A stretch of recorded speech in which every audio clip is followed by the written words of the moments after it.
Hello, Don't Die Rusty Nation.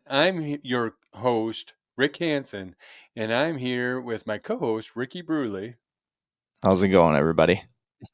it it's going good. We have a conversation with Lacey Singleton, who owns Sober Cowboy, Yeah. and we are. This is interesting because this episode is coming out, and in Ricky's in Minneapolis and right at the moment, but in hmm 2 days he's going to be here, and we're going to be climbing 7 peaks for Sober Cowboy, and we're promoting a healthy lifestyle, Yeah. and the conversation will be.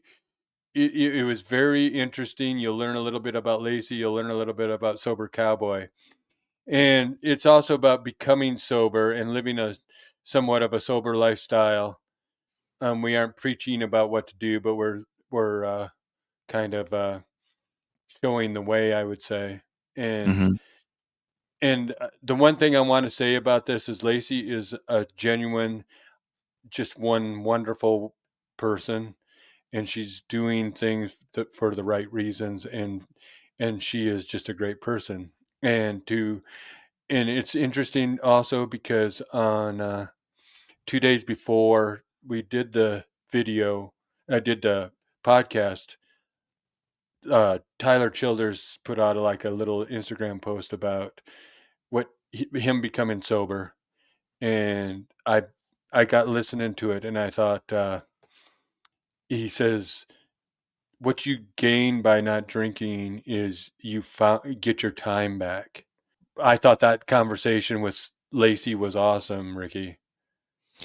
Yeah, it was she you know how we try to be careful about not getting too deep into some of these conversations with people because we really want to save it for the episodes, right? Because we Yeah. want to be fresh with it. It's there's something about the conversation that takes place in the moment, right? And so when we when we schedule these conversations with people, we scour through their social media pages and just kind of see what they're up to, to kind of generate some ideas of what we want to talk about. And we might have some brief conversations with them, pick their brain just a little bit.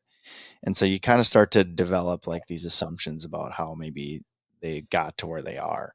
And I'm always very surprised about how certain things develop. And so she's got a great story, and she's like way ahead of the curve when it comes to, she's young, and for her to be in the mindset that she's in her age, at her age, and also wanting to like pay that forward and help other people is absolutely incredible. Because when I was her age, I that wasn't even on my radar. I wasn't even thinking about any of that kind of stuff. It was more probably me type of stuff. And it took me a while to get that figured out. And so I love that she's putting that message out there. I love that she's being an inspiration to the younger people, because she even made mention of, a younger individual that came to her with that same kind of mindset about how he also wanted to live that lifestyle as well. And all of these things take place within the rodeo scene. So yeah, this is a great conversation. Yeah, and the strength and the independence that Lacey has is just amazing. Yeah. And as you know, sometimes we go down the interstate in a conversation, then we turn off onto the highway, and then we end up on a gravel road, and then we end up on a 2-track trail, and that's just most of the way our conversations go. But hmm that's who we are, and we get to learn about a lot of things because I think we like to talk about a lot of different things. And this conversation, I know that the listeners will find this interesting too. But please, if watch our Instagram post, watch our social media posts. We're starting at 6 p.m. on Friday night, and we're ending at 6 p.m. Saturday night. And Ricky and I, and maybe a few others, are going to be climbing 7 peaks in the Black Hills of South Dakota. We're going to be doing, it's roughly 42 miles that estimated, with about 8,000 vertical feet. And we're going to do that in 24 hours. And we're going to just ask if you can donate anything to the process. We are going to have some t-shirts that are for sale, but we would love to help Sober Cowboy, help an individual or help individuals just become a better self. If you get a chance to do that, please do that. Please listen to this interview and get to learn a little bit about Sober Cowboy, and just enjoy the episode.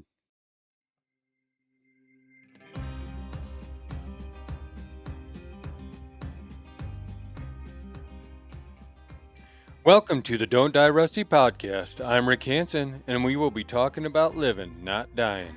We're all in this adventure together, and we will be interviewing people who inspire us to live our best lives. People with various backgrounds who will walk us down the trails they took to not die rusty. Adventure in life are many things to many people. It could be a sprint or an endurance race, but with each adventure, we become a better version of us. We hope you keep chasing those dreams, being the best you, and of course, don't die rusty. Hello, Don't Die Rusty Nation. We are here with Lacey Singleton, the official Sober Cow Girl, actually, even though she had Sober Cowboy. And we are collaborating with her to try to raise a little funds for her Sober Cowboy. Absolutely. Yes, sir. And why don't you just introduce yourself? Yeah, so my name's Lacey and I run Sober Cowboy. It was started this year, January of 2024.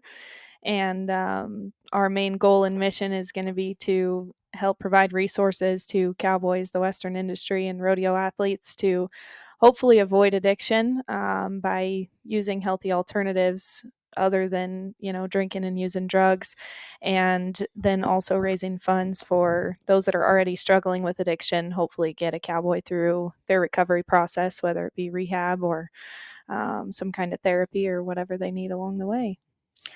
Well, it's interesting when you reached out to us, because Ricky and I thought to each other, Sober Cowboy would be a good fit with us too. Yeah, absolutely. Completely in agreement there. It was really kind of cool, and just knowing that we're on the right track and we're doing stuff right.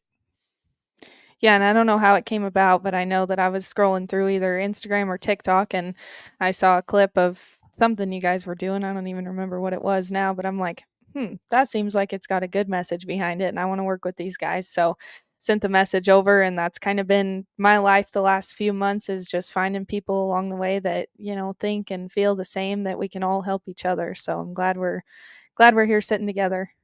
What kind of response have you had? It's been amazing. This morning I'm sitting, because I stayed here in Spearfish last night. We're coming off of the Miles City Buck and Horse Sale, which we will get to.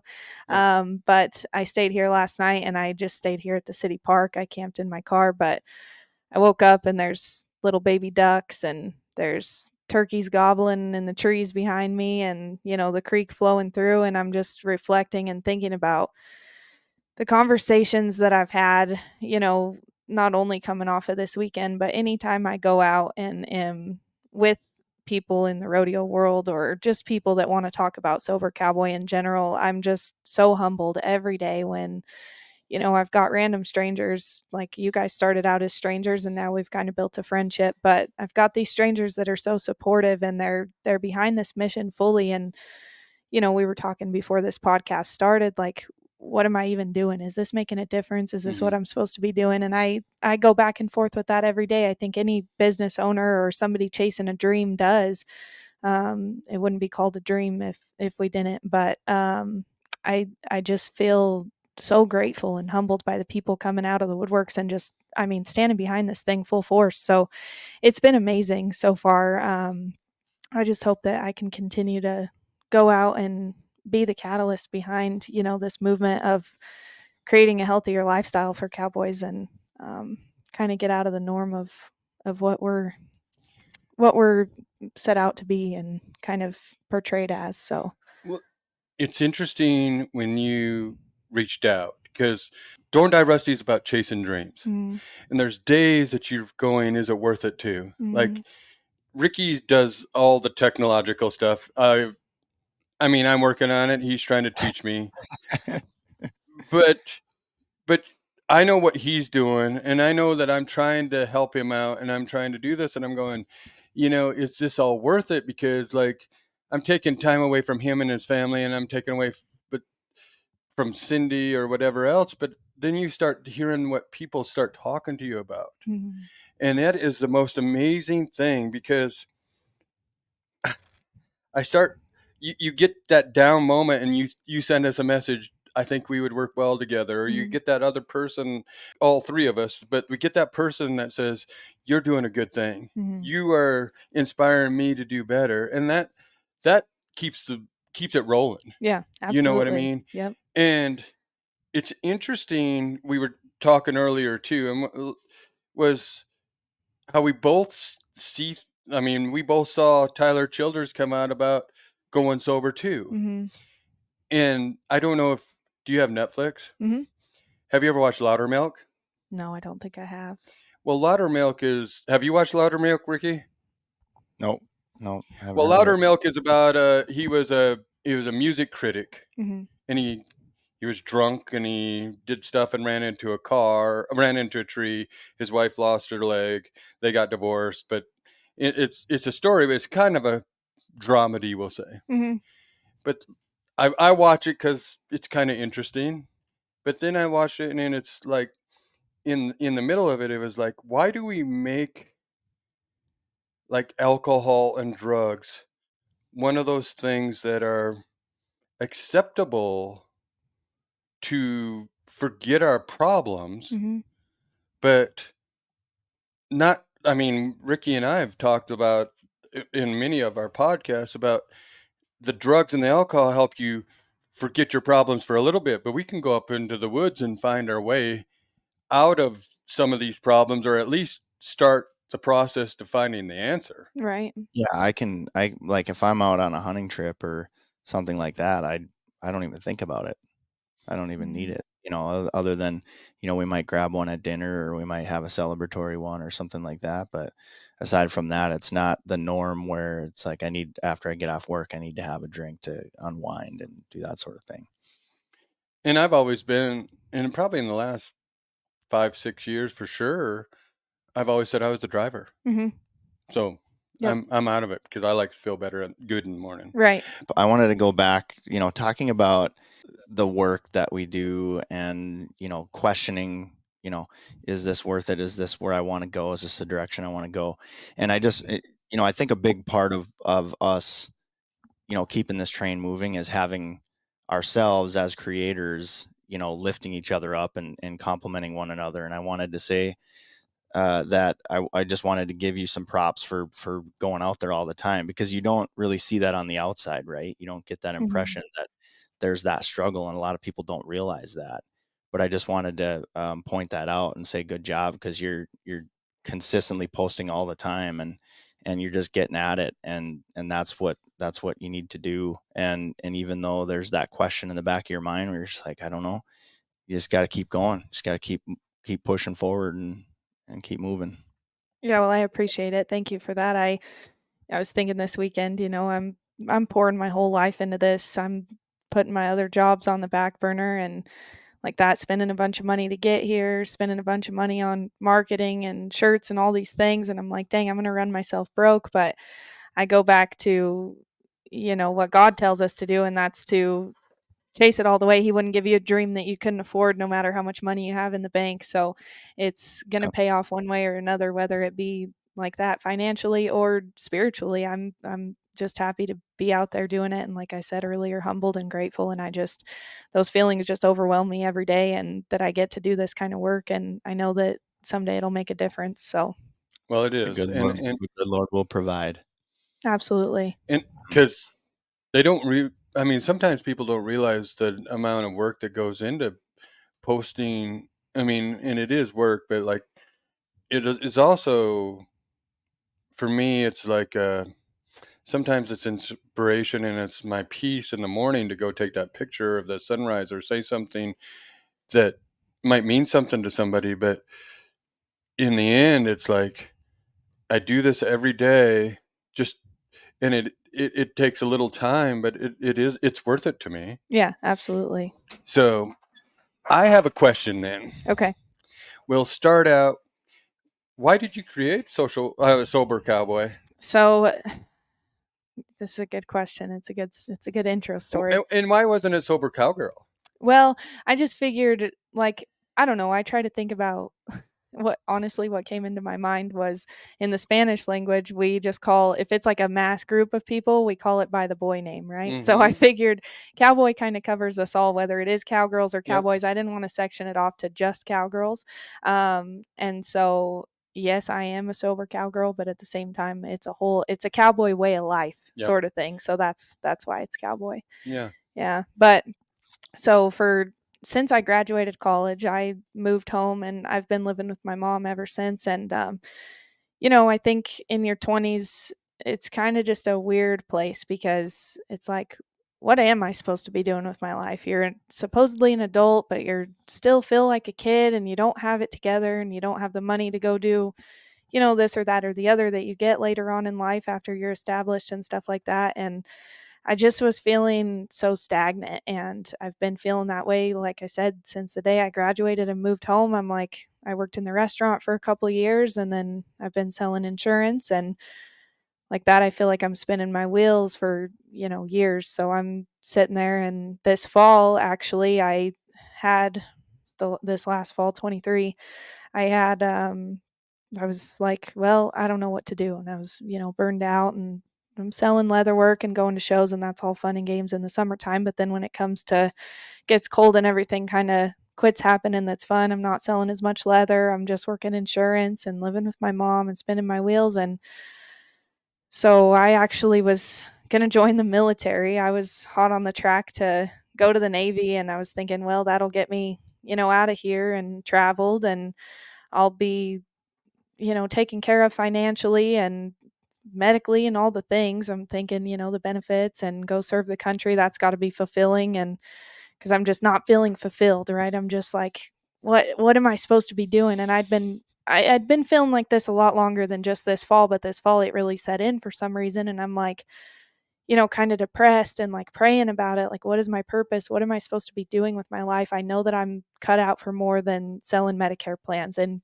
Pueblo, Colorado. I know I'm worth more than that, and I have more to offer to the world and to give back. So what does that mean? And so I'm like, well, join the military. That's got to be it, like Mm-hmm. go serve the greatest country on earth and meet some folks along the way and get to travel. So I was hot on the track to do that. My plan was, get through with insurance. I have annual enrollment period there in the fall, so we're super busy selling plans, and that's where bulk of my money comes from for the year. And so I worked that hard. And then the NFR, the National Finals Rodeo, always falls, right around the day that ends. So of course I usually book my trip for that day or the next day and get the heck out of town after working hard for 8 weeks. So um, I went to the NFR, as I have the last few years, and I get out there, and as far as the leather work goes, like I've always loved doing that, and it's my creative passion, and it's what gets me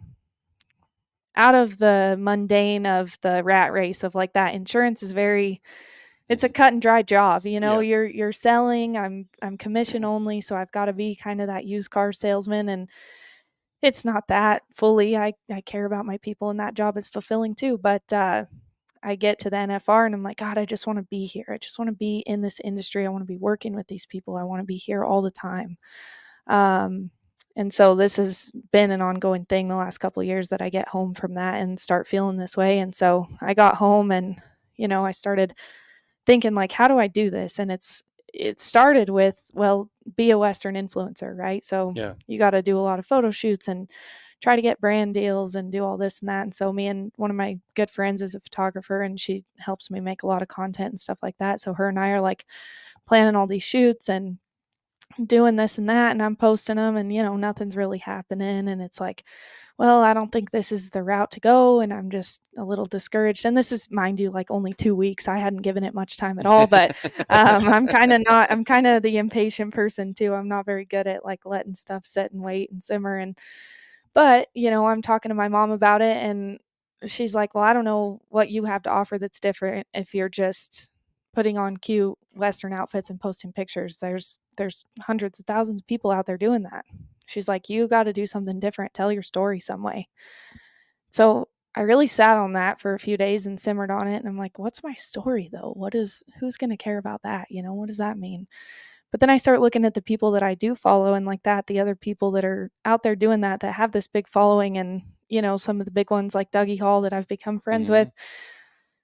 Like, he doesn't do anything that's fancy, or he probably wouldn't even seeking that out, honestly, to begin with, but he's just like spreading positivity and his experiences in life and like what motivates him, to do big things. And so I'm like, what am I passionate about? Okay, so number one, the Western industry, obviously cowboying and cowgirling, and I mean, from the clothes to the cattle, like I love it all. It's how I was raised. It's what I love, what brings me true joy in life. And then another thing is that I'm sober, right? And I can see the effects that drinking and that non-sober people do have, and especially in this industry. So I'm like, how do I combine that? And I was sitting downstairs in my leather shop working leather. It was a couple days after Christmas, I think. And this is funny too, but I don't know if you guys listen to the Bobby Bones show. Do you guys listen to that podcast? I haven't listened to that, no. So he's been on the radio forever, since I was little. I mean, I was probably in middle school when I started listening to him on the radio. So I listen to that podcast every day. Well, every year they go on Christmas break, of course. And I get mad because I'm like, dang it. I need my daily Bobby Bones, Yep. And so I'm having to find other podcasts, which I'm like, that's just not, once you build that relationship with something Yep. like that, it's not the same. So Yep. I had found this other one that I'd been wanting to listen to and hadn't gotten around to, just because like that I was in my routine, and there's no Bobby Bones because they're on vacation. And so I went and listened to it, and I actually found her. Her name's Natalie. I'm sure you guys got to know who she is, but she was with Cameron Haynes at some point, like Yep. last spring. It's the Hope Show. Hopeaholics, yeah. Yep. So I had seen her and like started following her from Cameron Haynes when he was doing the what was it, run lift shoot or whatever. Yep. And she was on there, and I was like, dang, this chick's cool. So I followed her and had been seeing her stuff, of course. And so I was like, oh yeah, they had a podcast. And I went on there and I just listened to the first one that was on there, and that was on the Hopeaholics podcast. And it was a lady, and she was, an entrepreneur, a business owner. Her dad had some issues. And so like I heavily related to it, and her story of just pushing through that. And she was a super successful woman and very, focused on like that, being sober and being positive and healthy and all those things. And it all came to me within that podcast. Like in 30 minutes, I was writing down notes like a crazy person. I had dropped whatever leather work I was doing, and Sober Cowboy all came to me. And it was like within 30 minutes, I had this plan. And I didn't know at that time, it looks completely different than what was written on that piece of paper that day now. But at that time, that's what started it all. So that's how Sober Cowboy came about. And like I said, it's changed a lot since then. And I think it'll continue to evolve. And I hope it does, because something stops moving, then it stops growing. So yeah, that's how it was born. She has pink hair. Yes. And I was trying to look her up there. Yeah, I've got her. And I have her on Instagram too. But she has quite a story too. She does. And so, yeah, I listened to a few more of those, of course, after, and I was sending it to everybody I knew. I was like, Natalie, Eva Marie on Instagram. But yeah, they run the Hopeaholics podcast. And for anybody that needs a pick-me-up or a good story on being sober and that stuff, go check it out.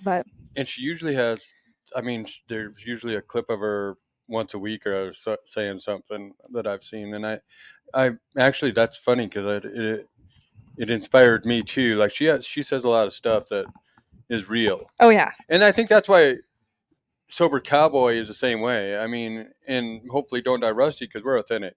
Yeah, absolutely. I want the stories that are real.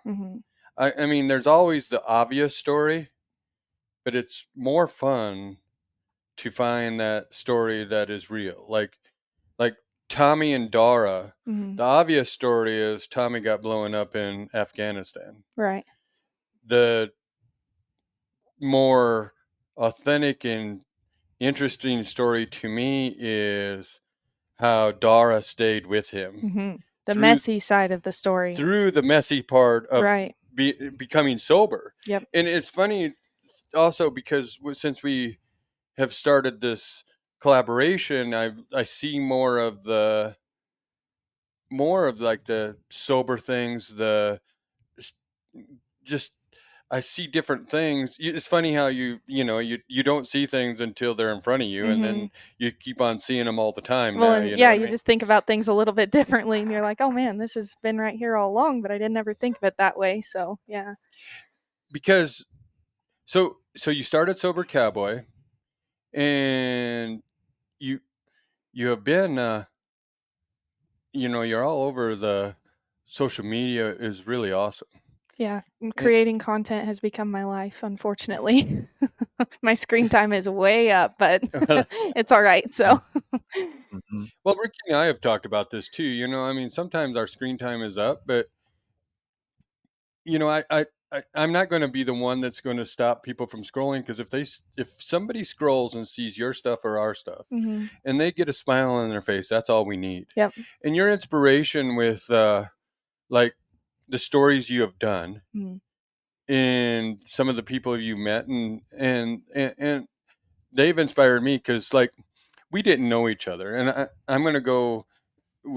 You went when you were in Denver with your dad. Mhm. Okay, I'm going to go there for a second, if that's okay. Yeah, absolutely.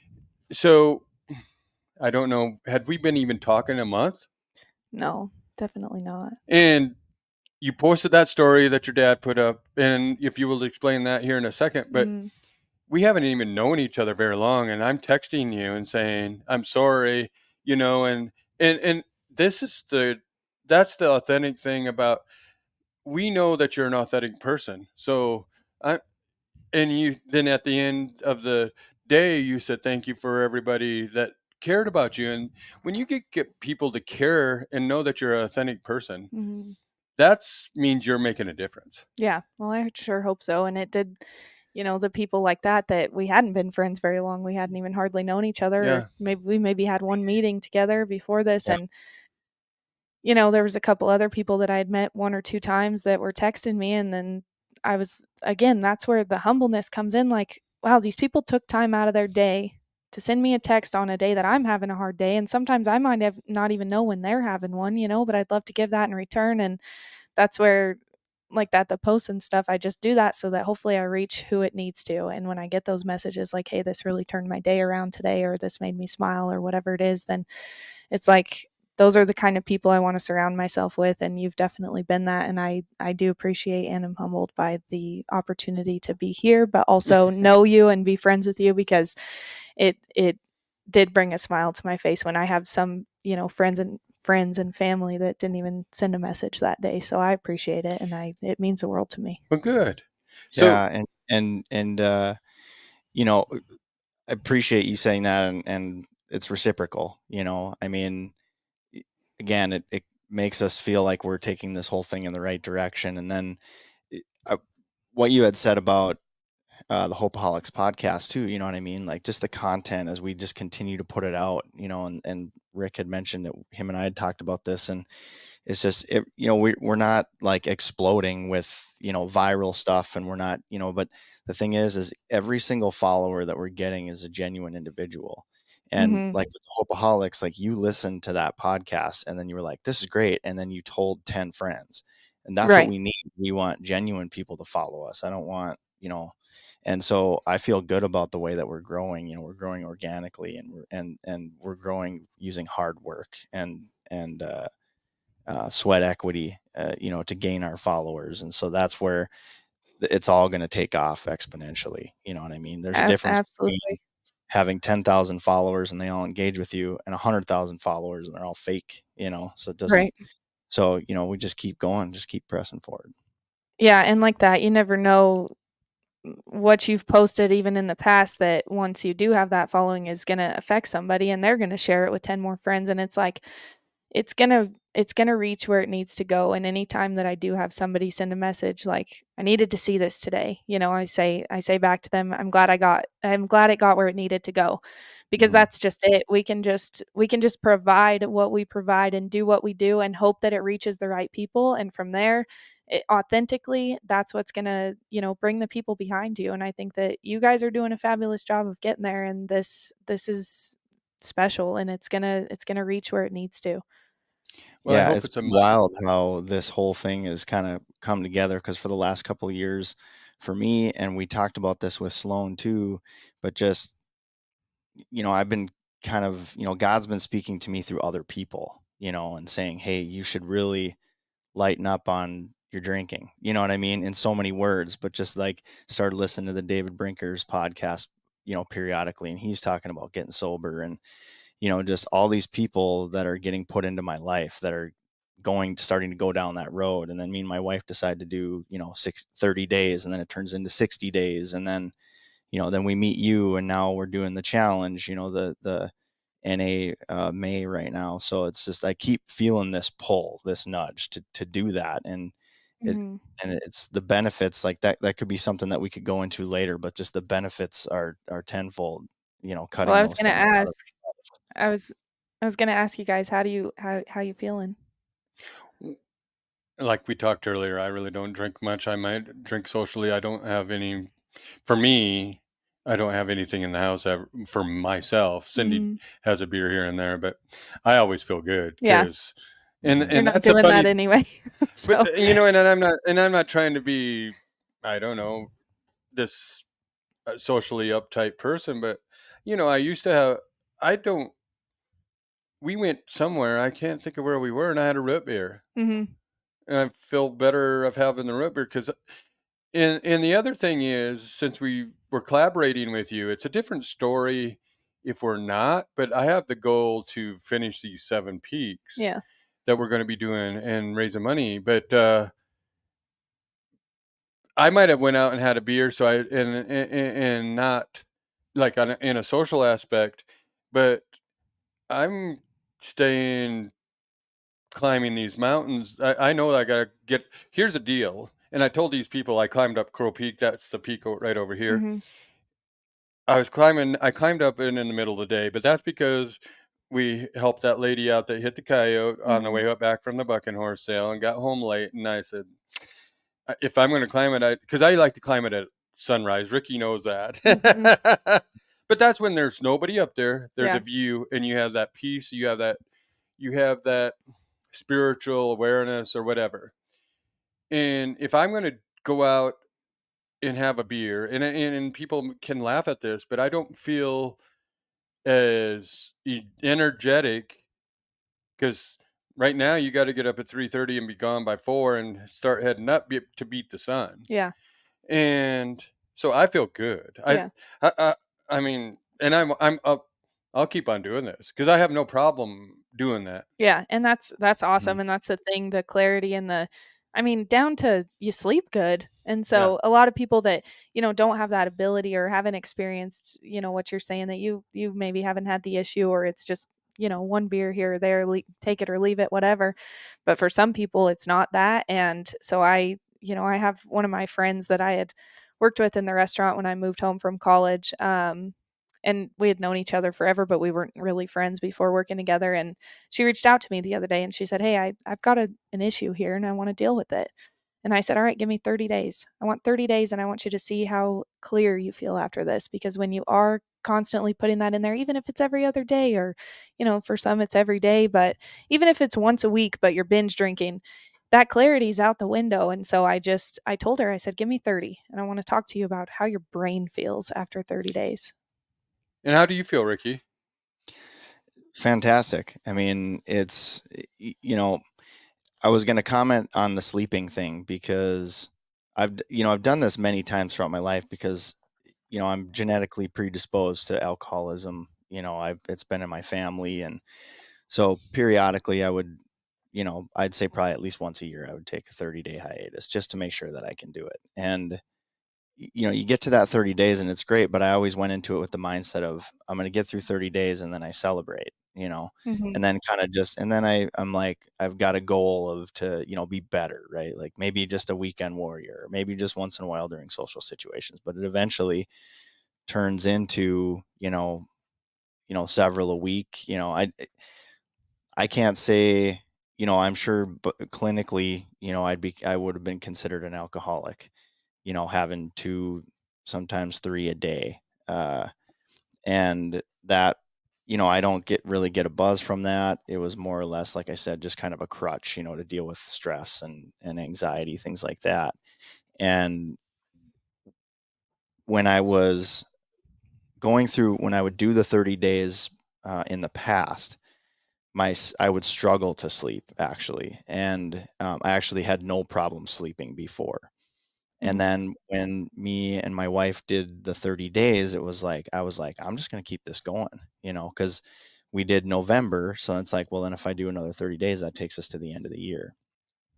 And so doing that and going 60 days was a world of difference. Now it changed.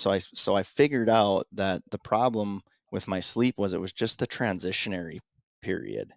And then once it had all kind of cleared out of my system, which it does, it takes some time. And then Mhm. once I started to kind of get used to that, now I sleep good. I sleep better than I ever have, in fact. And I have the desire to go to bed at a decent time, get up at a decent time, get my day started, start a routine, and start the day out right. So yeah, I mean, I'm feeling great. I mean, all the way over to, I do the finances for the family, and just going through the finances and seeing how much money we save. I mean, it is incredible. I would say, if, for a while there, we were saying, well, we can't go out to eat to dinner anymore because it's just getting to be too expensive. Well, that's half your bill is the alcohol. Yeah, it So does add a lot. now it's like, okay, well, maybe we can from time to time go out and eat a little bit more, now that we are just going to have a glass of water, or a soda or something like that. So yeah, I feel great. And yeah, definitely, the idea of getting through the first 30 days is tough. And man, if you can get to that point, gosh, you should do it another 30, because you'll see a world of difference beyond that.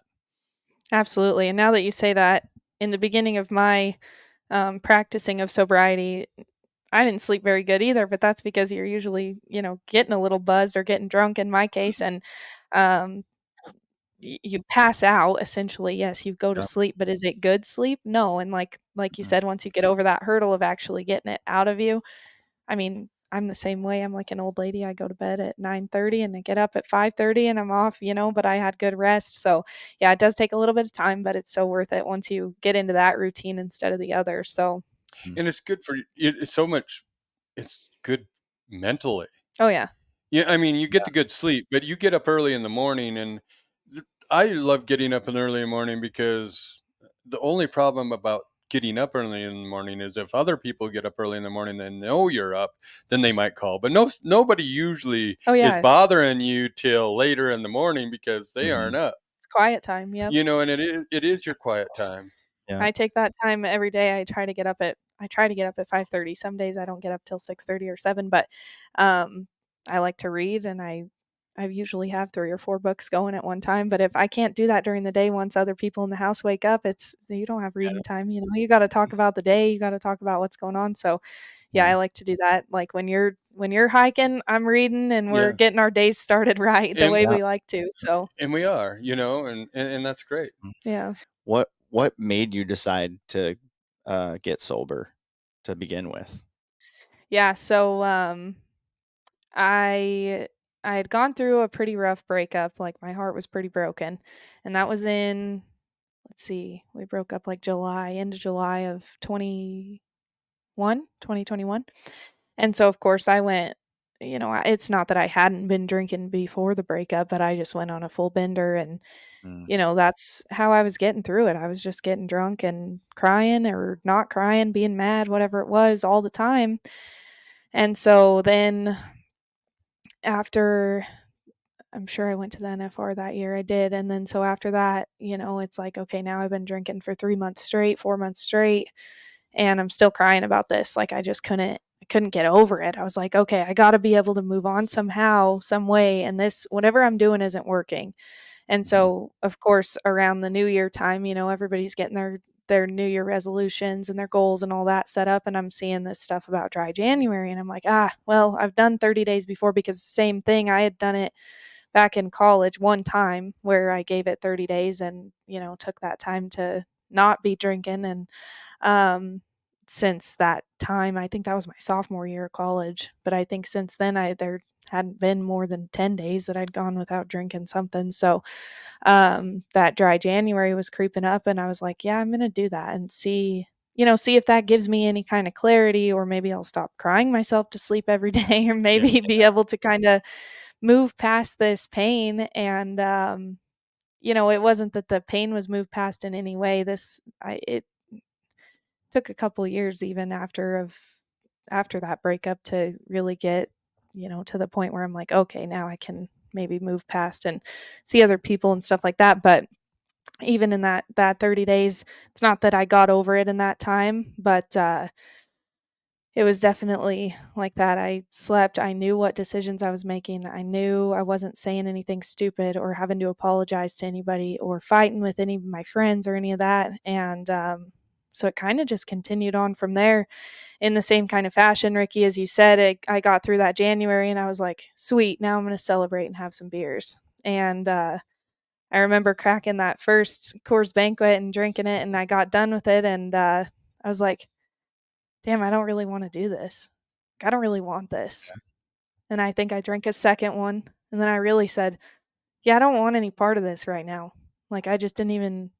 So, and that's not lasted forever. Of course, there's hills Mhm. and valleys of wanting it and not. Mhm. But in that moment, I had said, maybe this isn't for me. And so that's kind of Yeah. how that happened. But Yeah, and I think and staying busy, it just that kind of made me think of, staying busy. I think is a big thing. I think people drink out of boredom, mhm, and one of the things that I started to notice is, when all I have to do is have one beer now, and my motivation is shot.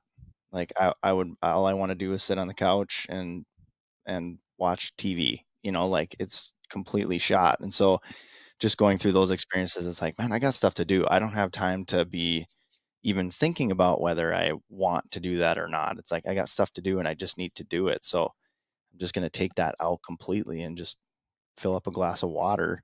And it's funny, I'll put a glass of water there while I'm working, and without even knowing it, within 10 minutes, the whole glass is gone. And I'm like, oh man, that's really good. So I'm hydrating and just knowing how it, like Rick said, mentally, I've always been pretty good about drinking water, but when you're also, ingesting a diuretic constantly, and you're constantly just like, you know, what's the word I'm looking for? You're just, getting rid of those fluids in your body. Your brain can't function because it doesn't have the hydration and what it needs to function properly. And so even just that, I've noticed a big change. yeah, And well, your brain when you're drinking, you're it's literally poison, yeah, and yeah, it's been made out to not be that, but when you are drinking all the time consistently like that, your body is constantly fighting to get that poison out mhm, of there. And that's, our kidneys work extra hard, and our liver and all that, and it's like, why put that strain on your body? And that's part of the sleep thing. That's why you don't sleep good when you're drinking all the time, because your body's constantly fighting something that you just keep giving it. And so, mhm, yeah, mhm, if you're just drinking water, it doesn't have to work as yeah, hard. No, and here's the deal. It also is because I don't want to live a long. I mean, I don't need to live a longer life, even though like that would save some of the problems of living longer. We'll say. I mean, not save the problems, but I mean, if you're not drinking and you're not ingesting that poison in your body, you might live longer. But I want to live quality wise too. So I want to have my wits about me, and I want to be able to see those shiny moments, or I want to Mhm. see those moments that are are glimpse, Yep. and I want to remember them. And if you don't have them, because I mean, I remember my college days, and here's the other part too. And I was, especially in college, I didn't drink in high school really. But when I got to college, I can I made up for it. Well, Mhm. I'll say, and I was the I was drinking to be accepted, I think, and that's not why you should drink in the first place. But Yeah.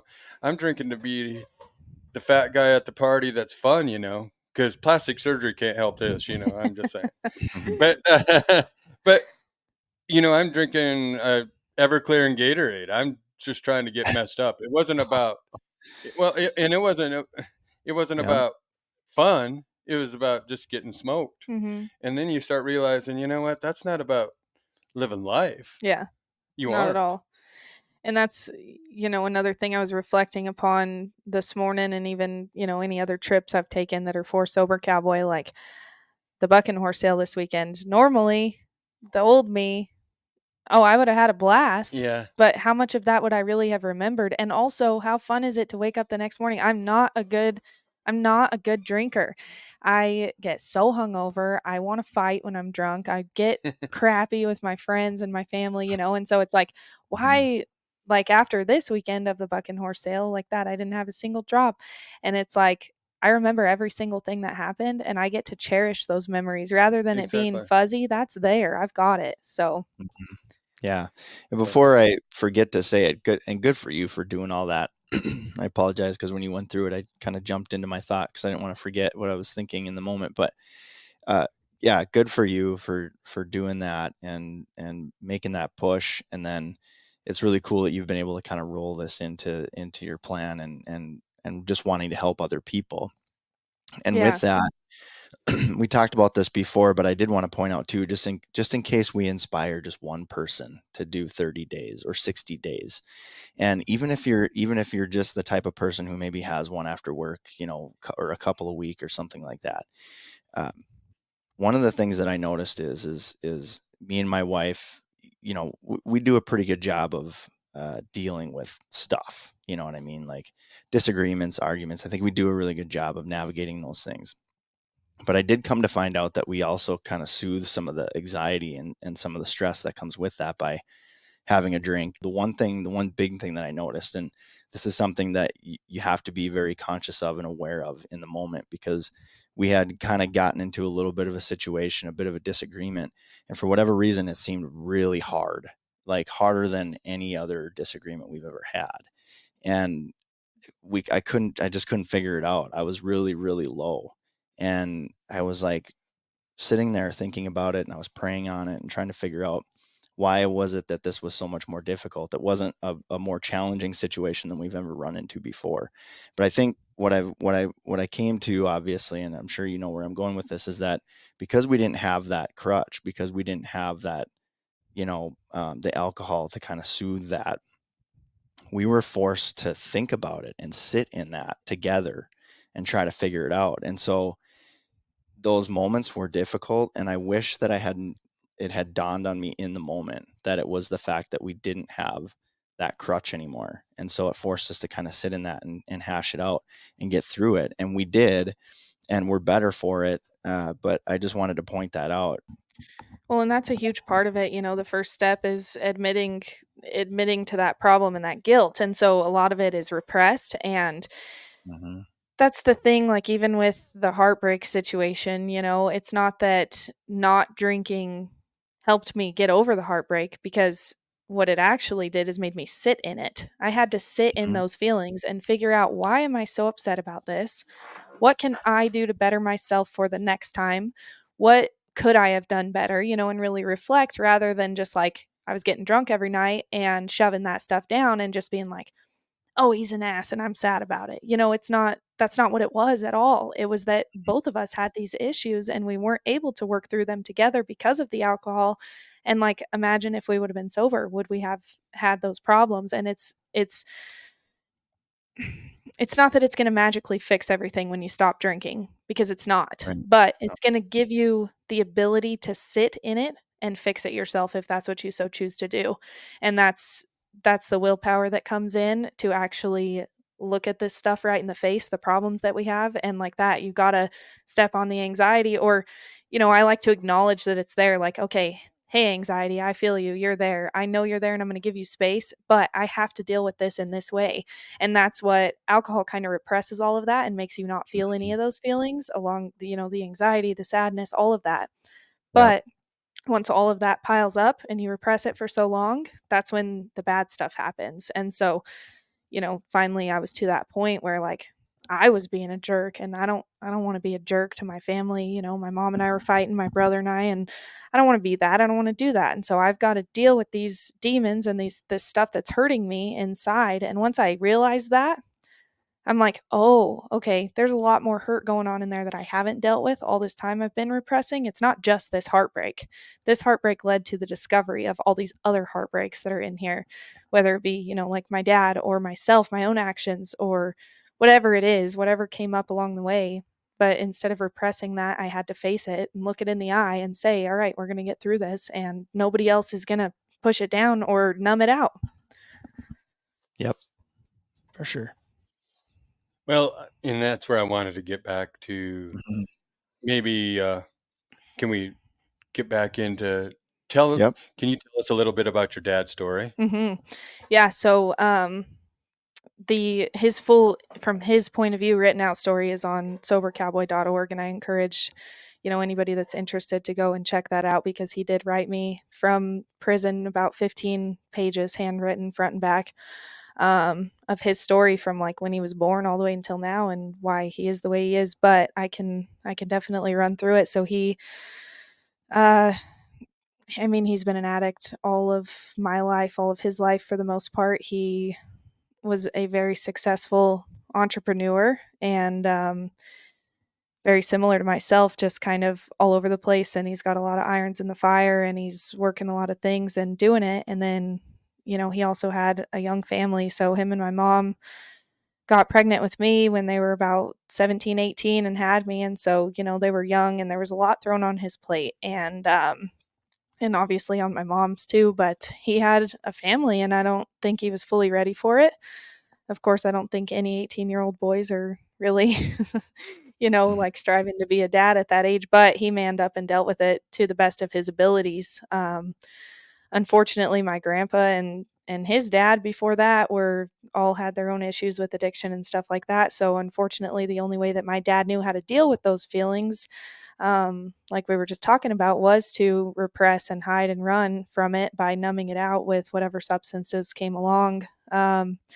So he was busy, trying to provide for his young family, and he kind of just got caught up in too much on his plate, and was trying to lean on, drugs to just to give him the energy to get through the business. And of course, when you start, it's like, oh, well, it's not a problem. I've got control of it, until you don't. And so, especially with something like speed or meth and all that stuff, it comes quick, and it'll bite you in the ass. So I think that's primarily what happened to him in that scenario. And then I do think that he had some repression and trauma of his own from his dad, and the way that they were raised and the way that they did things. And there was a lot of stuff with the family going on that he didn't know how to deal with. And he was the youngest, and also he is the person that will give you the shirt off of his back and help you with anything he can.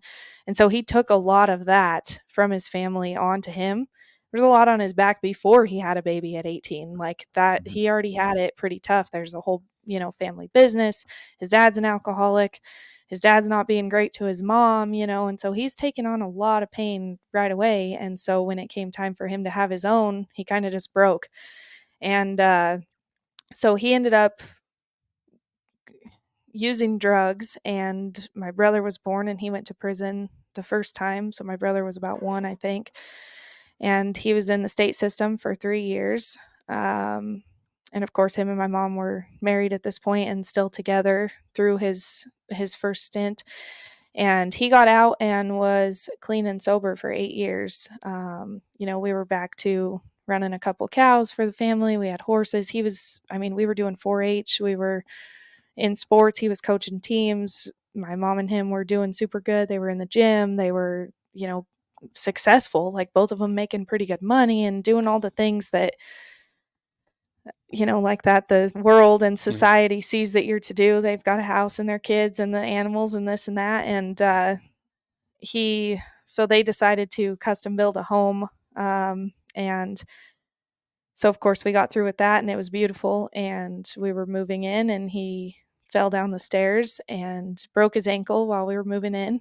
And he went to the doctor for that, of course, and was prescribed painkillers, which he should have said no to, but he didn't, because he thought he had control. And after 8 years of being sober, I'm all right. But it definitely spiraled right back into probably the worst he's ever been. And, you know, he lived in that brand new custom house for about a month, Hmm. and then he was out. And he left us, and, you know, of course, then at this point, my mom's having to decide, what am I gonna do? I can't put my kids through this. I can't put myself through this. And so she started the process of getting a divorce, which isn't what either of them ever wanted. I think that I've seen true soulmates a few times, and they're definitely close to one of them. Of course, nobody's perfect, but um, the love that they shared definitely was broken by the drug use. But um, it's not because they didn't love each other or anything like that. It's just that that addiction took over and got in between it. And so, yeah, then he went off the rails completely and had used for 12 years straight. And he got arrested. Let's see, it was November of 2022. So he's now been sentenced and is in federal prison for the next probably about 8 years. And yeah, so after 12 years of using, now he's locked up, and he's back to the dad that I had for those 8 years, and he's more faithful now than he's ever been. So I'm super proud of him, but it takes sometimes a pretty rude awakening, like the federal police knocking on your door to get to that point, you Oh, know. So sorry to Didn't hear you? that. yeah, thank you. It's You okay. didn't when you wrote in your post. You said, "I don't know if I've lost my dad," or did you write, "I don't know if I lost my dad or gained my dad"? Going to prison, Hmm. but he's sober and he's found his faith and he's becoming that better person. Uh, what do you think So personally? it's kind of a double edged sword. So like I think when he tore out, I was a freshman in high school. So, you know, that's a very No. it's a very interesting time. You're like, again, trying to figure out, well, shoot, I'm about to be an adult per se, go to college, do all these things on my own. But, you know, when you're in high school, I was playing sports, you're getting, you know, your first boyfriend and this and Mm-hmm. that and the other. And I didn't have my dad. So I was a disaster in high school. I was a wild child. God bless my mother for putting up with that. But you know, then I went through college, and then I got out of college and moved home, and I still, like, my dad missed so much of that. He Yep. missed all of those years. And was he there occasionally? Yeah, he came to my graduation party.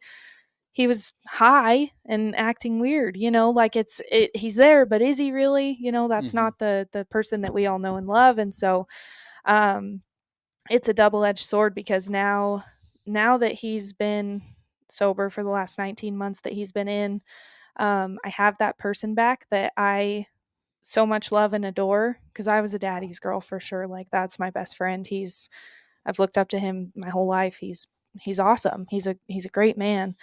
Um, but so now I have him back, but he's gonna miss this next chunk of life, which is like, hopefully, you know, get married, have some kids, Yep. and like, I'm gonna have to take my babies into federal prison for him to hold them for the first time. And it's sad. At the same time, I'm grateful that he's alive and safe and healthy at this point.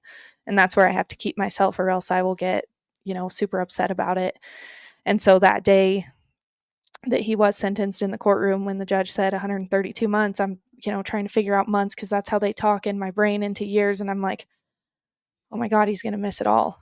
And I just broke down, and I mean, I was crying in the courtroom. His lawyer was hugging me, and, Yeah. you know, I was kind of a mess, but I just have to keep myself that he's safe and alive, and we get to talk, and that's a better relationship than we had had for the 12 years previously. So, Yeah. And now you have sober cowboy, and you have something that is showing the world that you can you can help people get better too. Maybe because I look at the things as is, maybe I would miss something, but maybe this other person's gaining. mhm. Where you're being selfless in some manners. How do you know that you don't help some other cowboy or cowgirl that maybe their dad or their kids or they are parents, and I realize that maybe I need to straighten up and be in my kid's life here and Yeah, be not a end big up like part. that. You know Mhm. you never know. Yeah. And that's, of course, when Sober Cowboy was coming about, I was talking with my dad about it, and he's excited, and he's all in, and he's a big part of it. And he said that. He said, I hope, at the end of his whole letter that he sent me, he said, I hope that I can help somebody else to not take the same path that I did. So that's the end goal of all of this, is to keep people out of this position, because it is hurtful to so many, and it's hard like that. Now I have to live this life without him, and I know a lot of people lose their parents or whatever, and it's horrible. I can't imagine. And that's the thing. Like, it's like he died when he was using drugs. Like, we didn't have a great relationship. I didn't have him. I couldn't just call him up and talk about normal life, because we'd end up fighting or whatever, because he was so out of it, in a whole different headspace. And it's like, I was grieving the loss of my dad, but it was just not physically. It was the loss of my dad as I knew him. And so now I have him back, which you don't get to do when your parents die. So, like I said, I'm just grateful that he's here, and we're able to have a relationship now. So I just hope that can continue. And yes, if we can help somebody else to not be in that position along the way, then let's go. That's the goal. Yeah. Because Yeah. because I, like I said, my mom didn't drink when I was young, and I just never. It's interesting to hear stories like this, and it makes me feel good inside that I had that. I mean, my mom's gone now, but like we were talking, you talked earlier about how you're spending time with your mom. Mhm. Um, I went through a divorce about, well, about 15 years ago, Mhm. and it was the heartbreak thing and all, like you were saying. And I went back to find myself again for I went back to the ranch for about 6 months. Mhm. It was not my parents. I worked on a different ranch, but when you're out there, that's all you do. You don't, I wasn't going anywhere. I was just working and being out, and I found myself again. But I Mhm. also look at that, and I feel like that I don't want to be that college kid, that Zennial now, that's that college kids that's living in mom and dad's basement. Yeah. But I look at it in a different manner of I got to spend that amount of time with them and enjoy it. Mhm. Like, really relish the time that you get to spend with that, because I oh, what I was listening to a podcast, or I listened to somebody talking the other day, and 90% of the life that you live with your kids is up to 15 years old. And the other 10% of the life that you get to spend with your kids is after that. Mhm. So you get that 90% up until 15, because then they find friends, and then they go to college, then Yep. they go do this and that, and they're gone. Where I got to come home and say, I'm trying to find myself, because I thought I lost everything, but you know what? I didn't. I gained things, because now we're doing this. Mhm. But when you find yourself after that, that is a good thing. So maybe all this stuff, what I'm getting at is relish that time with your mom. And now your dad knows that, and where he's at. Mhm. And, and maybe in the years past, in the future, I mean, you'll look back and you'll go, it was a hard time, but it was good for us. Absolutely. Yeah. So, I agree. My mom's my best friend, and I wouldn't be anywhere close to where I am without her. We are so close, and I'm so grateful for her, and the strength that she had to get through all of that and be hmm okay. And I mean, she's so strong. I'm just like amazed by her. And so I owe it all to her. And a lot of pain came from him, but thank God he chose a woman that could take care of it and is strong enough to, take care of it. And she's been nothing short of amazing. So, well, I That's think we're great. gonna. I think we'll delve back into something more fun now, okay. because we've How been about that kind of bucking serious. horse sale? That's where I was going, but I was going to also say that, Ricky, you are not going to believe this. This Lacey is an amazing person, that when she talks about her mom raising her and this and that, she is the most independent woman I know. Because I kept on. What makes you say that, Well, Rick? There's no way. well, she's here in Spearfish last night, and I said, you can stay here. She could add a shower and a bed and downstairs, and you stayed down there yourself. You know that. Hmm. And no, she goes down to the Spearfish City Park and she stays there. We're up at the Buck and Horse sale, and I'm asking her, "Do you want something to eat? I can go get you something," because she was watching Dougie Hall's booth, and I said, "I'll go get you something," and then no, I'm good, and then Cindy and I went out and watched the bucking horses and the wild horse races and the regular horse races, and I think it was about 3 or 4 hours later we come in, and I said, "Do you need anything?" And then she had to go to the bathroom. All you have to do is text me. I can at least hold the fort down. I can like stand there like How like many I think security. how I many think it was times about. how many Go times do you ahead. have to ask Rick before you realize that you just gotta do it? Just get it for I think it was about 3 or 4 o'clock, and he came in, and I was dying over there. I was like, I have not peed since 11 o'clock this morning. I've got to go to the bathroom. Can you stand here for 30 seconds? I'll be right back. and, and and So so then a guy comes into the booth, and I'm standing there, and he says, "How much is a cap?" And I'm turning around to look at the little sign there, and she says $40. She's like right behind me. Like it didn't it's take her very long to go and come back. it's the salesman in me too. I can't leave my post. It's But funny when you So talk about the independence, because like with my wife, I don't call it independence, I call it stubbornness. And so I've learned with her to just do it. I don't ask, I just get her whatever I think she needs. And if she doesn't need it, well then whatever. If it's food, I'll eat it. yeah, yeah, But my mom always sometimes, tells yeah. me it's gonna take a super strong man to come into my life because I've mostly got everything handled. So he's gonna have to just be that way and come in Yeah. and deal with it. Yeah. which is Mhm.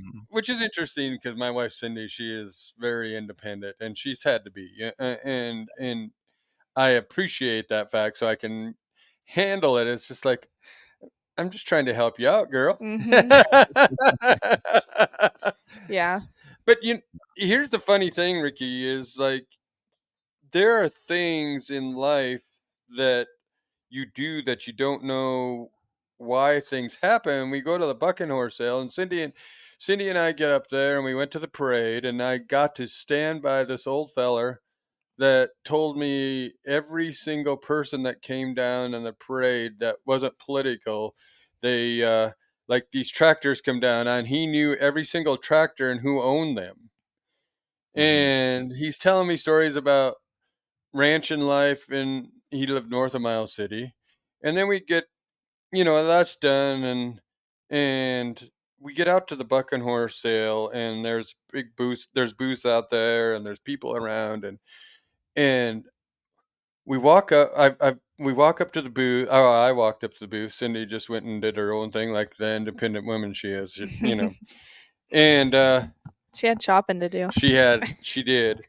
But it's like Lacey and I had been friends forever. Like we just started talking, and I just get out of her way when a customer comes in, and to see a person like that, that you have never met in person until then, was awesome. And to see the people that are coming and asking her like she's their mother too, and they're the same age roughly. I would assume those two were the same age that took your jet boil, Mhm. roughly in that age span. Mhm. And then they have old grandpa over here, me.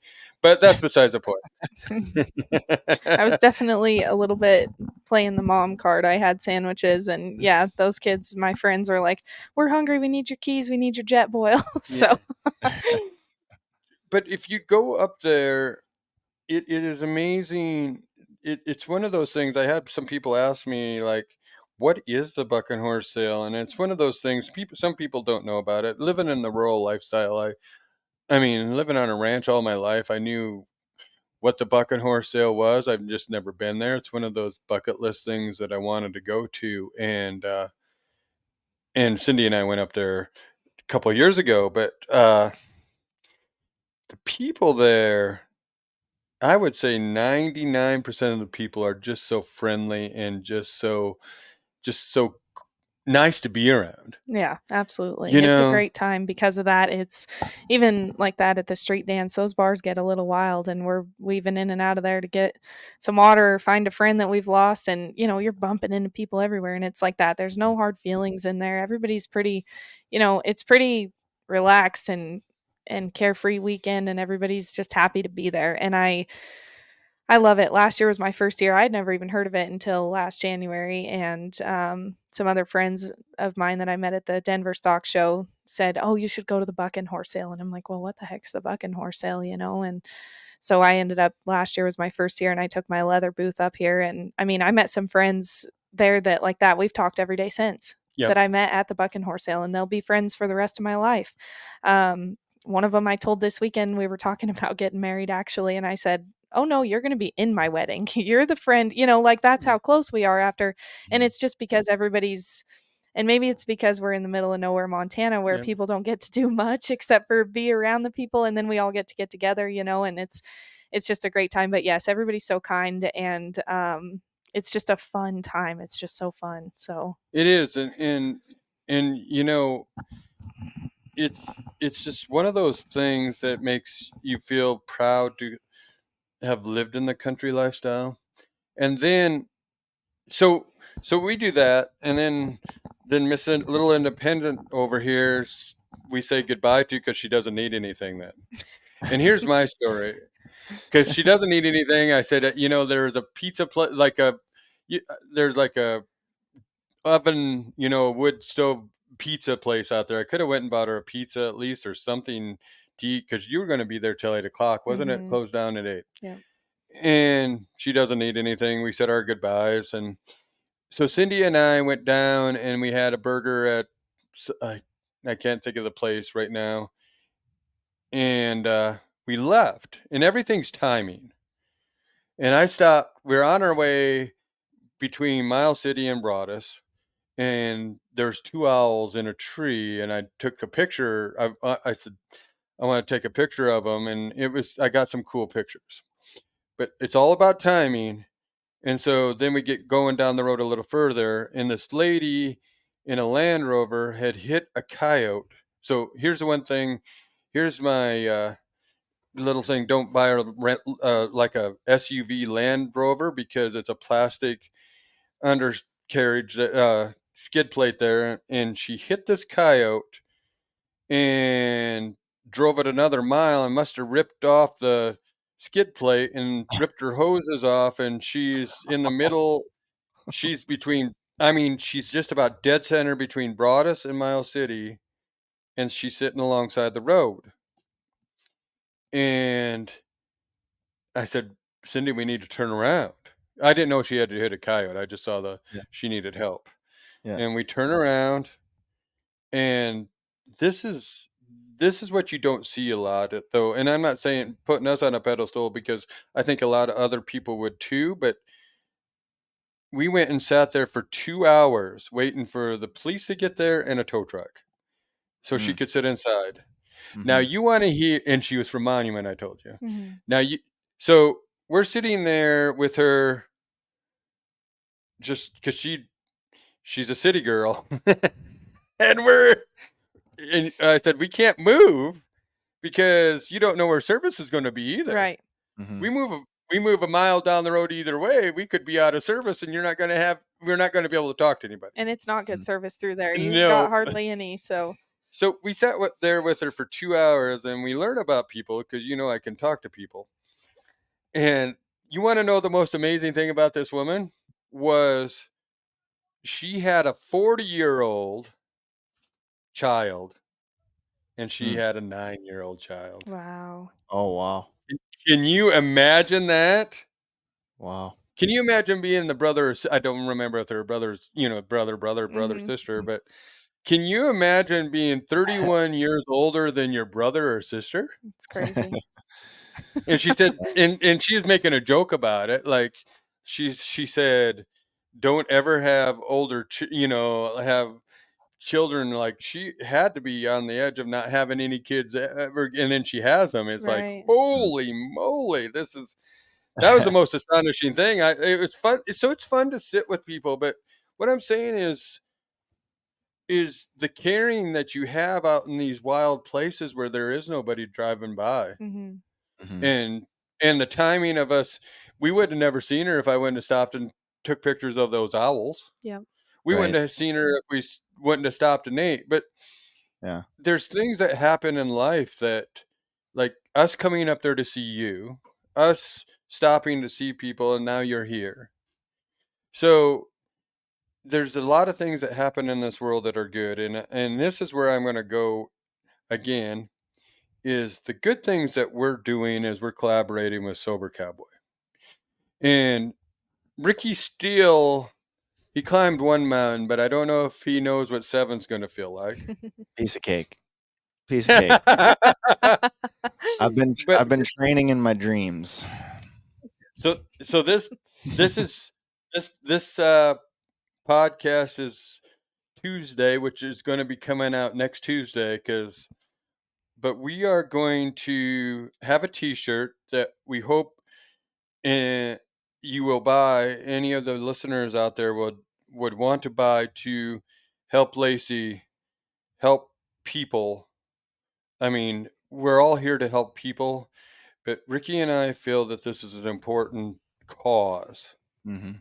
and we want you to be the ones that are sitting there waiting for us and Lacey to help us out, to help other people. Because if you help someone and they keep on spreading it around the world, we've helped a lot of people. Absolutely. Yeah. And I appreciate you guys so much for, seeing that and understanding the message and the what I'm trying to do and being so supportive of it. And, I'll be behind Don't Die Rusty forever. And I know that you guys will be too. So I just appreciate it. And it's people working together that really make a difference in this world. And so I'm thankful that I have, people that want to work together. So thank you guys so much for being a part of this. Well, yes. And it's funny because when you messaged and we talked to Ricky, I talked to Ricky about this, and there was actually no questions ever between us about if we should do this or not. Oh. And like I said, I mean, you stop to help that one person, it's like paying it forward everywhere we go. And if we can keep on paying things forward, we can change this world. And uh, I know how, like I was talking earlier in this episode, I was talking about, since we have started collaborating, I have, like, I seem to find these obscure shows, and I talked about Loudermilk, and I talked about this, and like, I know you're coming, and I saw Tyler Childers post the other day, and it's amazing to me how many more people out there, and I'm talking like fairly big names, are Hmm. saying, you know what, I'm leading a sober lifestyle. Yeah. And if we can help you help somebody, it that fills my heart. And the Dalai Lama said, don't do the right thing because it's right for you. Do it because it's the right thing. Hmm. Yes. And this Yeah. Absolutely. and this is the right thing. And if I mean, like we'll keep on trying to keep Sober Cowboy helping out wherever we can. But this relationship that we've started is, I think I see big things. Me too. And that's, part of my reflection this morning was that this is so much bigger than even what I could do. Like, this is not me doing this. You know what I'm saying? This is being driven by something so much bigger. And I know that I'm on the right one to just push it along. And so I'm just grateful. And I know that the right things are going to be placed in front of us and even you guys and what you're doing. And it's just inspiring to see the connections and the people that want to help. That's what I was going to say from the buck and horse sale this weekend. I had a Dang, 21-year-old Gen kid. Xers and their ringers being on. Yeah. I know. I'll have to show you how to use your do not disturb function. Well, I see that with you and Lacey all the My time. phone's on do I not just shut disturb it all the off. That's what time. I did. 24/7. It goes from sleep into do not disturb, and that's where it lives. But in the booth this weekend, I had this kid come in, and his name's Reese. Um, and he walked in, and he's 21 years old, and he's like, I'm so proud of what you're doing. This is amazing, you know? And I'm like, well, I'm proud of you for saying that. Like, who are you? What's your story? What's going on? He's Yeah. like, well, do you want to sponsor me? I'm looking for sponsorships. And I said, well, I don't have much money to actually give you right now, but I'll help you with whatever I can. You know, if you need he's a rodeo clown. So I'm like, if you need a new shirt or a new pair of shoes or whatever, let me know. And I can probably do that, you know? And so he's just like, he told me a little bit that he had lost a family member, and you know, he's only 21, so this was a couple of years ago when he was 16, 17, and how he used alcohol to get through that and went through a rough time, you know. And I'm just like, how does this 21-year-old kid, they're not thinking like that, No. you know, but he had seen this somewhere and is wanting to come up to me and, you know, be a part of it and stand behind it. And that's where I'm just like, this is so cool, and this is not me doing this. Like, this isn't, Yeah. I don't want any of the credit for it, you know. I want to provide the resources and then see what it does. And people like that is what's getting it along, like you guys, and you know, these companies that have given to me and given to us. And I want the community to be able to connect and be together over it to get through this stuff together. But yeah, I was totally amazed when that kid came in and was telling me all that. I'm like, I'm almost crying in the booth, you know, like, Yeah. are you kidding me? A 21-year-old little rodeo guy, and he's like that, the rodeo world, you know, that those kids that are 21, they're like, hell yeah, we get to party now for real, you Exactly. know. And Yeah. and this one's like, I love what you're doing. I want to wear sober cowboy when I'm rodeoing. And I'm like, I've got 10 patches, take them all, you know. Yeah. I'm Yeah. like, Yeah. That's if I, great. that's what I need, is people just like that are out spreading healthy, happy, positive messages. And I know that it'll do what it needs to do. So Well, I know that is that says a lot to you. yeah. Of of getting that word out, and like I said, the stories that you're doing and showing that it's acceptable Hmm. to not have to go out and climb up a flagpole and or Hmm. climb up a street light in the middle of Miles City, Montana. Nobody even climbed the street light this year. I should have been the one to do it. The sober girls should have been the one climbing this. Can you imagine? I'd be the first sober person in Miles City jail at the fucking horse sale. I know that.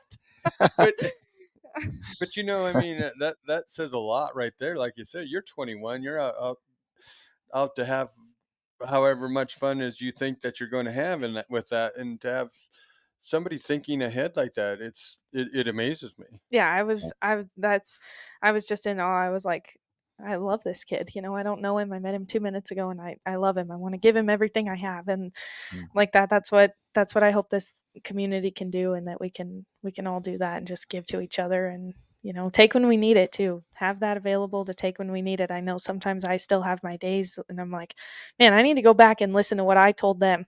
You know, like, I need to go see what I said that's going to help me through today, because everybody has days. And so I just want to be there for when those days come up, and be there for the good ones too. So Yeah, because at that age, I would have probably been 3 PBRs and 4 tequilas in, and oh yeah, you know, when I raising a was ruckus. Everybody would have known who Rick was, but it would have yeah, been one of those when deals. I was 21, there was no chance of me even looking at anything that said sober. You know, that Yeah. wasn't in my vocabulary. Because So and there's maybe where we need to go. And you just struck me here, and I'm not trying to, but like you said, when we were 21, and I'm older than you, but when we were 21, sober was a stigma. oh You yeah. had a problem. It's not a good thing. Hmm. It's that you had a problem at one time, and you sober shouldn't be a stigma. Yeah. Sober should be a prideful thing. Totally. And that's, you know, that's one of our big goals, is making it that it doesn't have to be a shameful, guilty, weird thing. Like, we all need to accept and have people, if you put the right people around you that are accepting of it, then you shouldn't have to go through that. Now, if you're surrounded by the wrong people that are judging you for being sober, get the hell away from them because they're not going to do you any good. No. But yeah, that's a huge thing, and especially like that in rodeo and in the Western industry, like everything is sponsored by booze. It's all beer this and beer that, and that's what you do. I mean, these guys will go and drink 3 or 4 beers before they get on one, and it's like, again, that's because of the anxiety and it's so normalized. That's just what you do. So then when you don't, it's kind of like, well, what's wrong with you? Why are you being like that? Are you too good for this? And Yeah. it's that constant battle. And then you're like, well, maybe I would be all right. I'll just drink a beer, and it's this never ending cycle of, like you were saying earlier, Ricky, it just turns into, it's only special events, only special occasions, only on this celebratory thing, whatever. And then it turns into like every day you've got some excuse to drink, and so a lot of the times with these rodeo kids, they're either hurting from the weekend before or having anxiety about getting on one this weekend or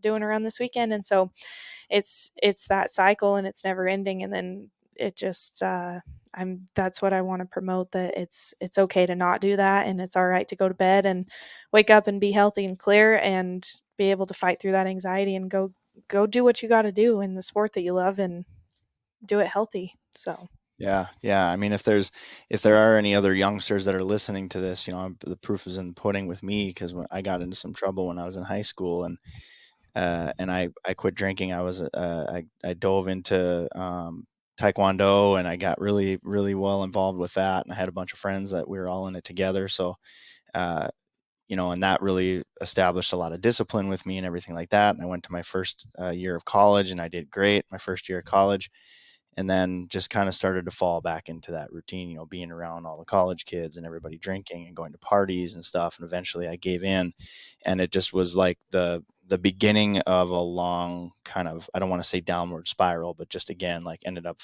flunking out of college. Of course, I ended up going back like a decade later, but failed out of college, and then just everything just kind of went downhill from there. All the opportunities I missed, all the motivation I didn't have, all the different things that I could have been accelerated and probably further in my career than I am. However, I have no regrets, because had none of that stuff happened, I wouldn't be who I am now and where I'm at, and I wouldn't have the friends I have and my family and all those kinds of things. But again, like you said, that 120-year-old man, he's way ahead of the game, and you too, Lacey. And so part of that is, I think some of these younger people see you doing this, and they're kind of like, because you're going to have a greater influence on them than say Rick or I would, because they're going, you old grandpas, or that's just what you do when you get up there, you know what I mean? But to yeah, be to be young like you are, and to be taking that journey is a huge influence on the younger crowd. So I sure hope so. I hope that it can start young. That way we don't have to deal with the repercussions of once you're older, what happens if you keep doing that. So like that, to see that kid come in there, I was almost in tears. I'm like, what? A 21-year-old is on board? Because, yeah, I get my age, like people are starting to settle down and have their families and stuff, and you kind of slow down a little bit during that time anyway. But like that, a 21-year-old kid coming in and saying, I love what you're doing. I want to be behind this. I want to represent this. I was like, this is the most, this is the greatest day of my life. I can't believe that this kid is on board, and if he can go and share that with his friends, then let's do it. So that's the goal. Get him going before it's too late. So and Rick and I Well, keep talking about getting some sort of dance moves down so we can appeal to some of these younger crowds on TikTok, but we just can't find the time. We'll do it. We'll I we'll might get a even pay dance money to down. watch you guys. I might pay money to watch you guys dance on TikTok, so you better get it together. Yeah, maybe we need to get one down so we can film it on the top of one of the peaks, maybe up at exactly. Crazy Horse or Because that something. there you go. We but no, that but we hope that, like, we're gonna I have the plan that hopefully we're gonna be at the right places at the right time, but we'll have a sunset picture for you. We'll have a sunrise picture. When you wake up, you'll be able to say either these guys are kicking ass or they're failing, one of the two, and you can say, yell at us and give us a text or something. And I And I we'll have have been no out. doubt. we'll have been out for about 12 hours by the time people start waking up. Exactly. I have no doubt that you'll be kicking ass, so I'll be waiting for that text to come through.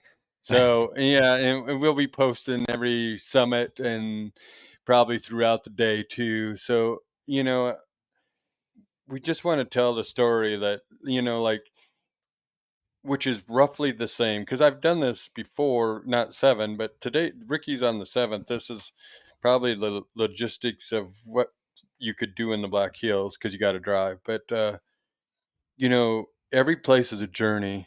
Every challenge that we're going to be doing, this journey is something that people can see. That some people will say, why are you doing it? And it's to challenge ourselves. And it's similar to the sobriety. Like, you have to climb every mountain. Like, sometimes it's going to be easy and sometimes it's going to be hard.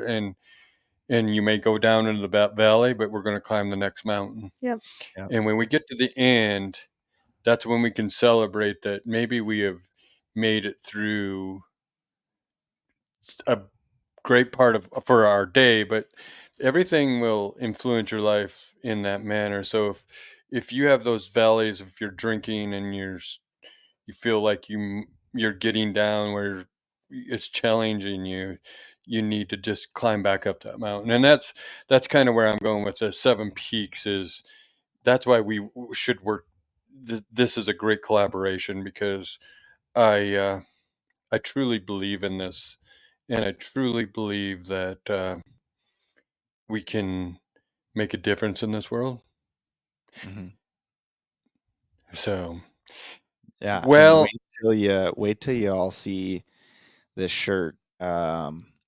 Rick and I talked a little bit about it. We had kind of a concept that we had sort of agreed on, but it was one of those things where you're kind of, well, I'm not really too sure. And then we met with Lacey and we talked, and Lacey said something that was like, bing. It's like, that's it.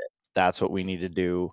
That's what's going to happen. And so this T-shirt that I'm working on right now is going to be awesome. And you should be getting a pretty good sneak peek of it by the time this episode launches, if not shortly thereafter. So Yay. all of the proceeds less our costs are going to go to Sober Cowboy to help somebody make better life choices. because on the other side of this, we are finally got most of all of our tax stuff done, and our website will be coming out, and we'll be able to buy these shirts. Yay. So Isn't that exciting. amazing? Yes. You'll be able to buy Brandon gear. Yes. Yes. Yes, That's finally. awesome. Jeez.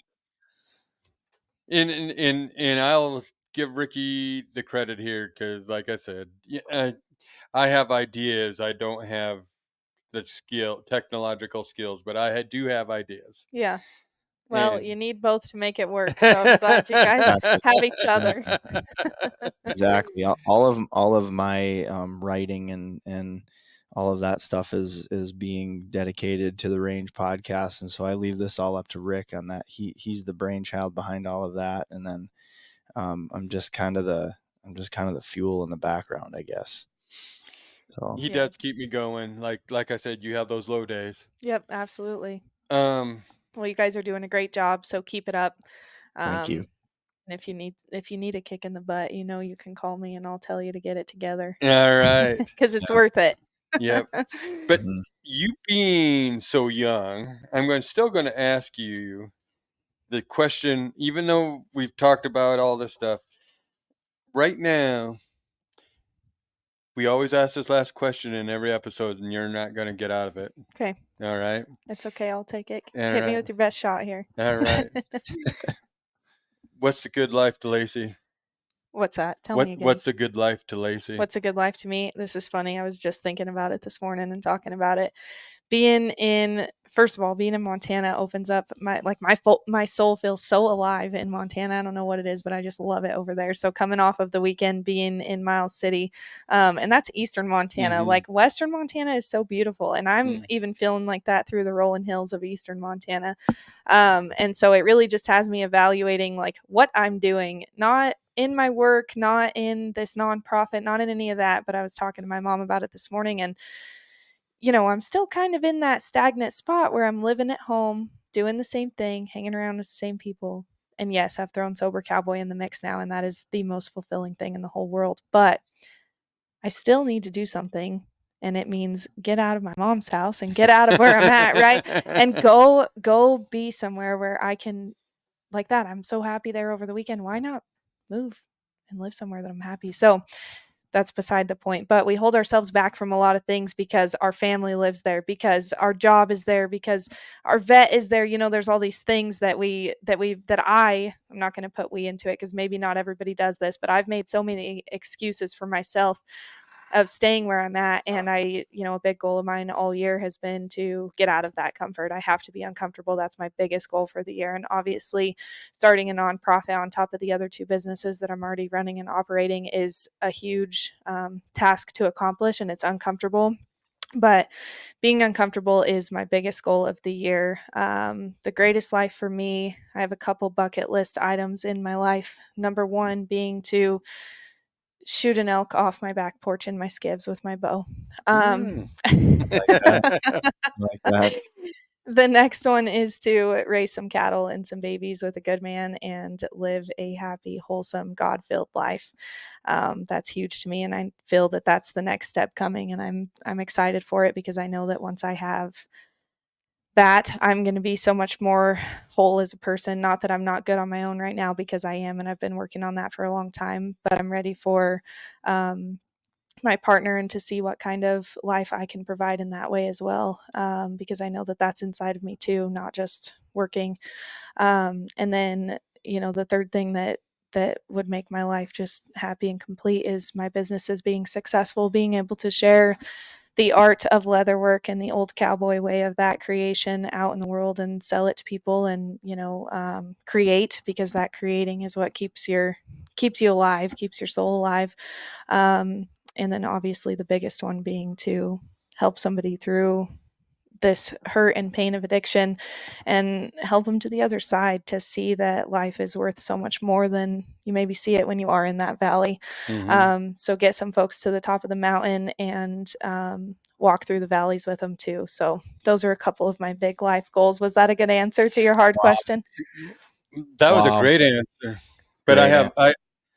but I think Ricky and I will say that in one of your points in there, Mhm. when you get married, I better hope that I'm invited. Oh, of course. Yeah. Unless I either go elope in the hills or go to Vegas. If I have a big party, you guys are of course invited. All So right. Yes. it's all Yes. right. We're a long way away from that anyway, unless some miracle happens over the next 24 hours. But I think Well, think we've got some time. So I'm looking in the long run here. All right. Yeah. yeah. Well, you're certainly on the right path, without a doubt, and I have Yeah. no doubts you'll find somebody, and somebody that'll treat you like a queen, and you'll get your cattle. And I look forward to hearing the story of you killing an elk on your back porch. That's amazing. And That's the you, biggest dream right there. there, That's what I've been wanting and wishing for that forever. So if I could do that, I'd be happy. well, that'd be awesome. Yeah. So Oh man. that would be One very, last very cool. thing. One last thing, Lacey, and I'm so bummed to tell you, or just to have to, my deepest condolences on the death of the 2024 chances of the Denver Nuggets Oh, get under the out of here. knife I am of not, the you know, Minnesota Timberwolves. Woohoo! In 7, baby. oh no. I was hoping you weren't going to bring it up, and I hadn't even thought about it. Well, we talked about it a little bit before this podcast, but I was Uh, like, please don't bring it up. My heart hurts. Please don't bring it up. So I was sitting, I went to watch it because, of course, I slept in my car through the Buck and Horse sale. I was camping. And so mhm. Sunday night, I was like, well, I got to go watch this game at 6. So I'll go into, the local bar and restaurant there in Miles City that everybody goes to. And I'm sitting at the bar, and I had a group of guys next to me at first. And, I'm a little bit too fired up for the atmosphere in this place. I'm like, let's go, boys. 20-point lead, baby. Let's go. And next thing you know, they filter out and I get some other ones in there, and we're getting to the point where we're like down 3. And I'm like, shit, what is going on here? This is crazy. And these guys next to me are like talking about Ant-Man and Reed, and I'm like, come on, do I have to have Minnesota fans next to me in Miles City and my boys are losing after a 20-point lead? My heart was a little bit sad. So Yeah, thanks for rubbing it in, Ricky. I had to do it. I'm a fair weather fan, so I can't. But our boy is really into basketball right now, and so my wife has really been following the Timberwolves from the beginning of the season all the way through. And so, of course, I started jumping on the bandwagon. And part of my issue is I feel like I'm part of the problem, and the reason why the Minnesota Timberwolves haven't gotten this far in 20 years, because it seems like every time I watch a game, they lose. And without a doubt, they won the first 2. And then the next 3 I watched, and they lost all 3 games in a row. And so I was like, I can't watch this game. I shouldn't watch this next game. And then I watched it, and we won.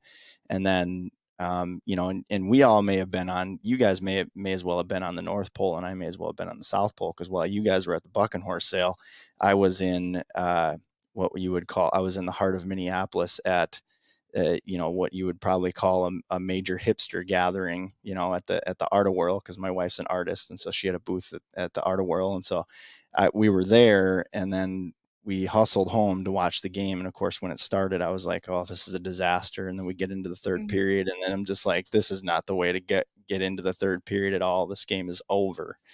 And then, of course, towards the end, we were all jumping up and down and having a good time. So. Yeah, I had to rub congratulations. Yeah. We I definitely feel like that didn't wasn't want a it as secret. we definitely didn't want it as bad this year, and that was pretty obvious, but you guys have a good team, so good luck, I guess. Well, at least the New York Knicks aren't there. That's all I care. Yeah, we'll see how Dallas treats the old Timberwolves. Yeah, we'll see.